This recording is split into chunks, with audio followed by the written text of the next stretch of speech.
Assalamualaikum warahmatullahi wabarakatuh. Gimana kabarnya siswa-siswi SD Muhammadiyah Komplek Gresik? Sehat-sehat kan? Semoga kita terhindar dari virus corona.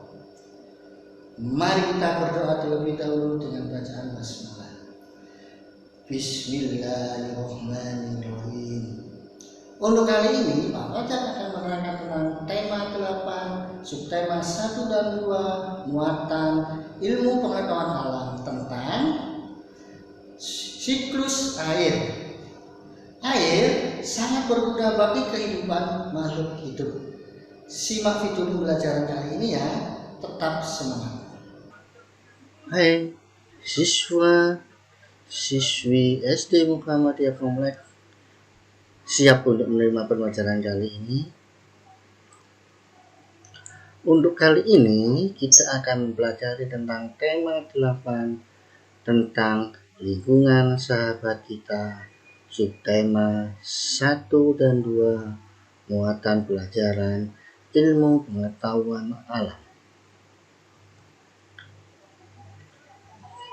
Tujuan pembelajaran kali ini, setelah kalian melihat video pembelajaran kali ini, kalian minimal dapat menjelaskan manfaat air dan menjelaskan siklus air dengan benar.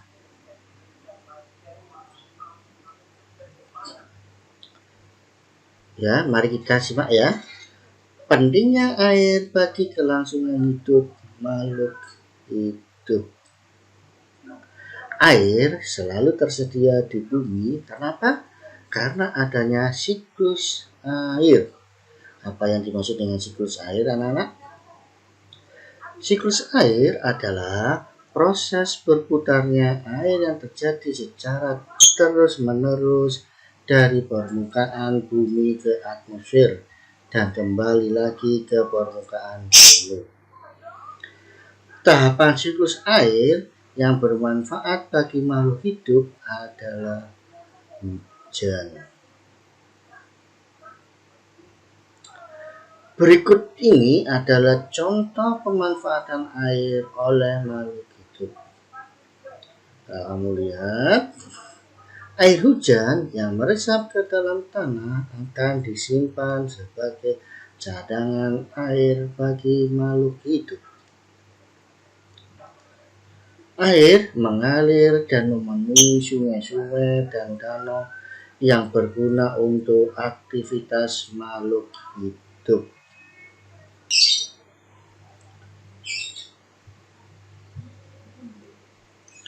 Ketiga, air di dalam tanah akan diserap oleh tumbuhan untuk proses fotosintesis. Air menjaga kelembapan suhu dan iklim di bumi.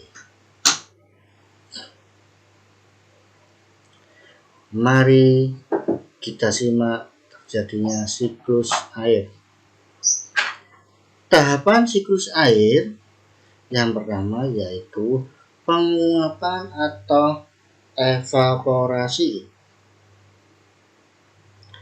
Kedua, pengembunan atau kondensasi.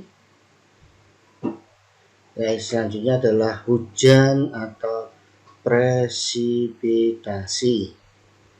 Mari simak apa pengertian dari siklus air tersebut.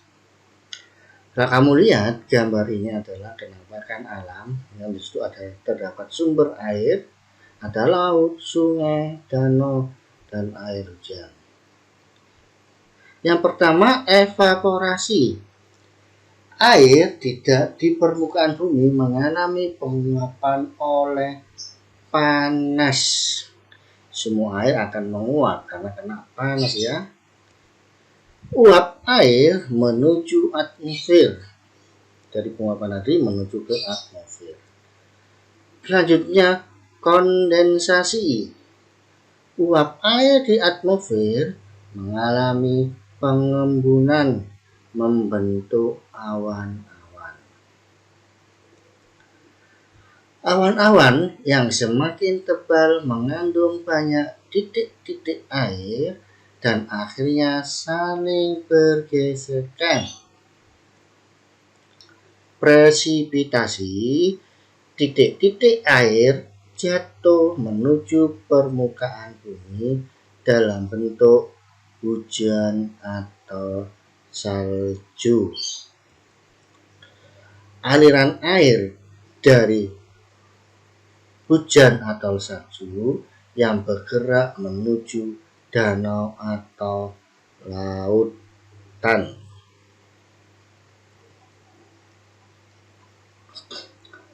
Menjelaskan keberadaan air di permukaan bumi. Di daratan, air hujan dapat langsung mengalir ke sungai atau danau, dan ada juga yang diserap oleh tanah.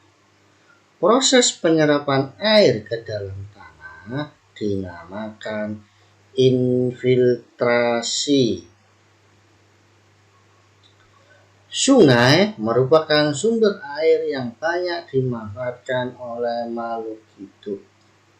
Sungai terbentang dari hulu hingga hilir. Hulu merupakan bagian awal terbentuknya sungai. Hulu sungai berasal dari wilayah pergunungan. Bagian hulu biasanya memiliki mata air, sedangkan hilir merupakan bagian akhir sungai yang terletak berdekatan dengan laut. Sungai mendapatkan air dari mata air, aliran air dalam tanah, dan aktivitas masyarakat. Pada hari yang terik, panas matahari mengakibatkan air sungai menguap. Hal ini berdampak pada berkurangnya persediaan air sungai. Terlebih saat musim kemarau, jumlah air yang menguap jauh lebih banyak sehingga mengakibatkan kekeringan. Oleh karena itu, kita harus menghemat persediaan air. Contoh pemanfaatan air sungai sebagai berikut. 1. Sebagai sarana transportasi air.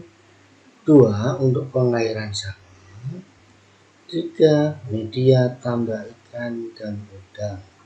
Selain gambar ini anak-anak bisa untuk mandi, minum untuk hewan ya. Faktor-faktor yang mempengaruhi siklus air dalam tanah. Dalam siklus air, tanah berperan penting dalam menyimpan air. Air tanah sangat berguna saat menghadapi musim kemarau. Air masuk ke dalam tanah melalui pori-pori tanah. Proses masuknya air ke dalam pori-pori tanah dinamakan infiltrasi.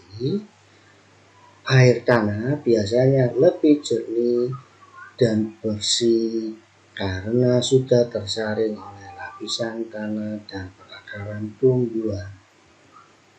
Mari kita simak siklus air tanah. Air di permukaan bumi menguap menjadi uap air. Uap air berkumpul menjadi awan.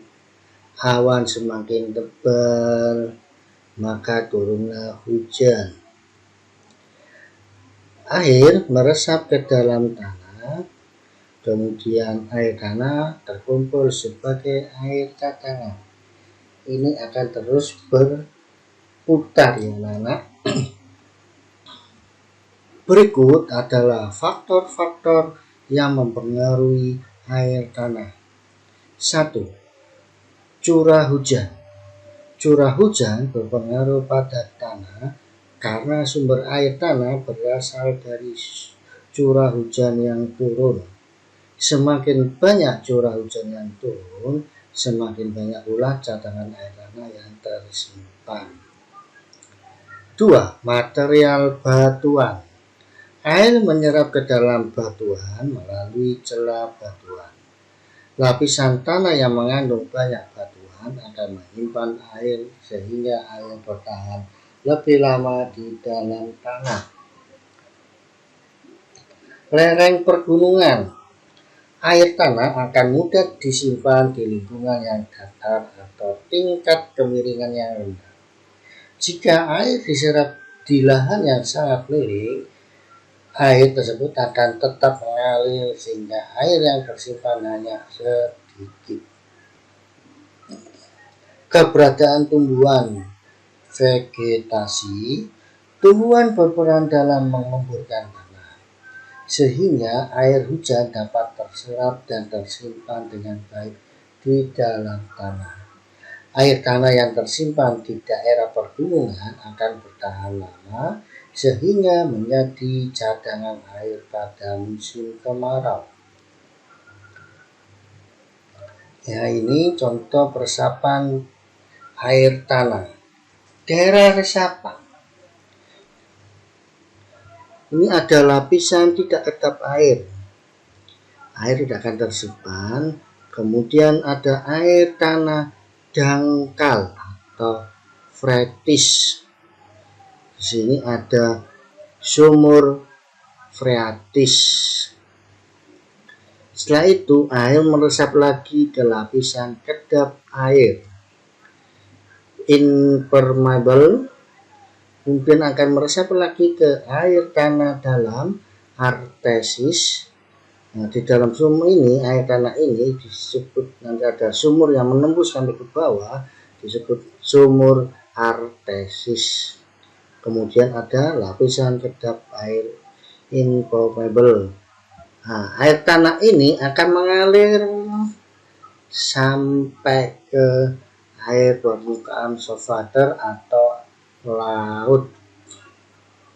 Kalau kalian membuat sumur pas di aliran air tanah ini, maka pada saat musim kemarau maka tidak akan pernah kekeringan. Faktor yang mempengaruhi berkurangnya air tanah. 1. Penggunaan air yang berlebihan, yaitu cara mengatasinya menggunakan air sesuai kebutuhan.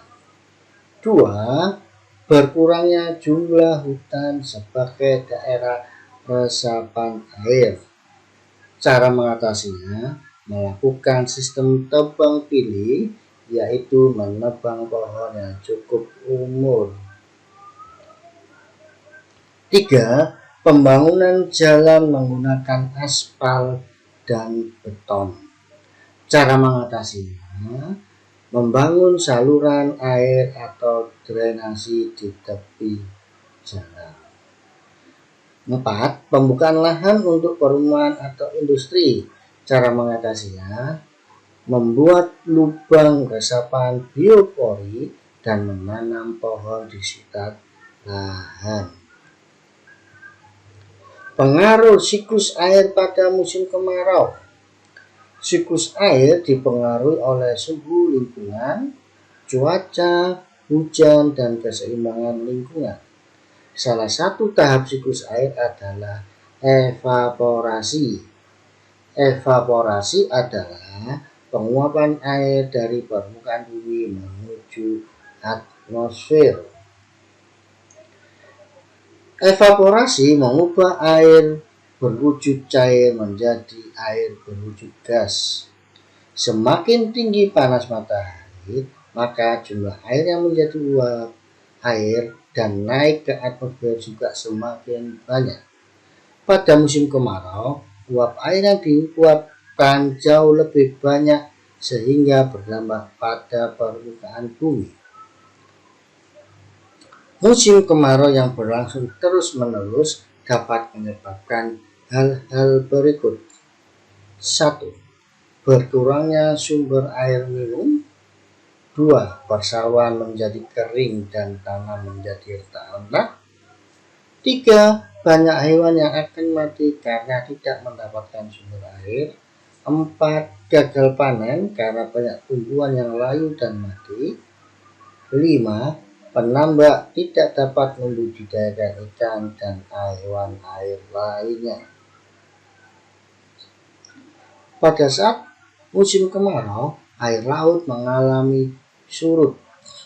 Hal ini disebabkan karena air laut sebagai besar mengandung garam, maka garam akan mengkristal dan dimanfaatkan para petani garam untuk mengolahnya. Penguapan air yang lebih banyak dibandingkan hujan yang turun mengakibatkan lingkungan mengalami kekeringan.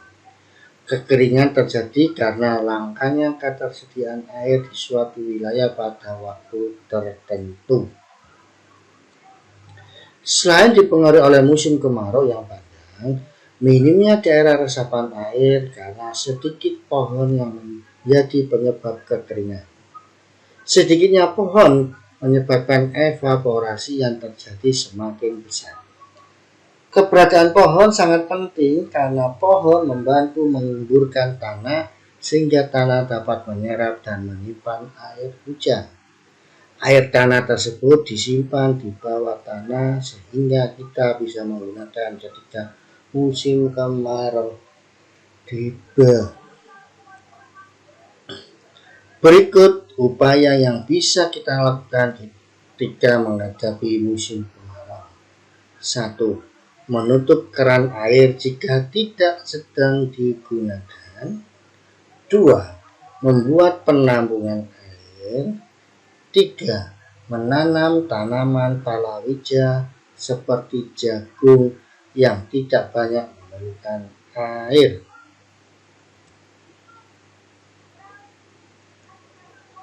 Tugas buat kalian. 1. Apa istilah lain dari proses penguapan? 2.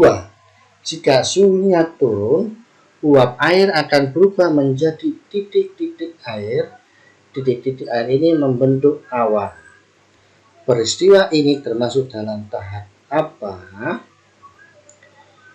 3. Sebutkan faktor-faktor yang mempengaruhi berkurangnya air tanah. 3. Sebutkan 3 upaya yang kita lakukan ketika menghadapi musim kemarau. Tetap semangat ya.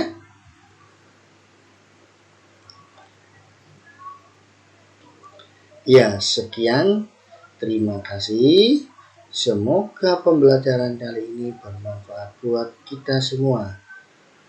Tetap jaga protokol kesehatan, menggunakan masker, cuci tangan dengan sabun menggunakan air mengalir, dan jaga jarak. Semoga pandemi ini segera berakhir. Assalamualaikum warahmatullahi wabarakatuh.